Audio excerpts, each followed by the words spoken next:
Hello everyone, আমরা চলে আসলাম গ্যালারিয়ান showroom থেকে 100% এক্সপোর্টের অথেন্টিক কিছু প্রোডাক্ট নিয়ে। এটা হবে র্যাংলার বায়ার। যাই হোক, ব্র্যান্ডের নামগুলো আসলে নেওয়া ঠিক না, কপিরাইট খেয়ে যেতে পারি। এই ব্র্যান্ডটা দেখছেন, এই যে দেখেন 100% এক্সপোর্টের অথেন্টিক প্রোডাক্টগুলো হবে। এই প্রোডাক্টগুলো হবে ভাইয়া বুট কাট, ঠিক আছে? এগুলো কিন্তু সিলিম ফিট বা স্টেট ফিট না, এগুলো হবে বুট কাট প্রোডাক্ট। বুট কাটগুলো এইরকম চলে যায়, পায়ের নিচে যায়। যারা ইউজ করেন তারা বুঝতে পারবেন।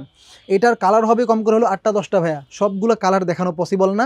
আমরা জাস্ট একটা একটা করে দেখাচ্ছি, বাকিগুলো আপনারা চাইলে ভিডিও কল দিয়ে আমাদেরকে দেখে নিতে পারেন, অথবা আমাদের শোরুম ভিজিট করলে আপনারা সমস্ত কালেকশনগুলো দেখতে পারবেন। যারা অনেক দূর দূর থেকে আসেন, আমাদের কাছে কিন্তু ভাই এইরকম রেপুটেশন আছে যে বরিশাল, ময়মনসিংহ, চট্টগ্রাম এইরকম দূর দূর থেকে লোকজন এসে আমাদের প্রোডাক্টগুলো কালেক্ট করে যায়। কারণ আমরা 100% অথেন্টিক এবং এক্সপোর্টের প্রোডাক্টগুলো গ্যারান্টি দিয়ে সেল করি ভাইয়া। রং কস 100% গ্যারান্টি থাকবে। আমাদের আরও মেন্সের কালেকশন আছে, টি শার্ট আছে, পোলো শার্ট আছে, হাফ শার্ট আছে, ফুল স্লিভ আছে, সমস্ত কালেকশন পেয়ে যাবেন আমাদের গ্যালারিয়ান শোরুমে। আশা করি আপনারা আমাদের গ্যালারিয়ান শোরুমে আসবেন, ভিজিট করবেন এবং প্রোডাক্ট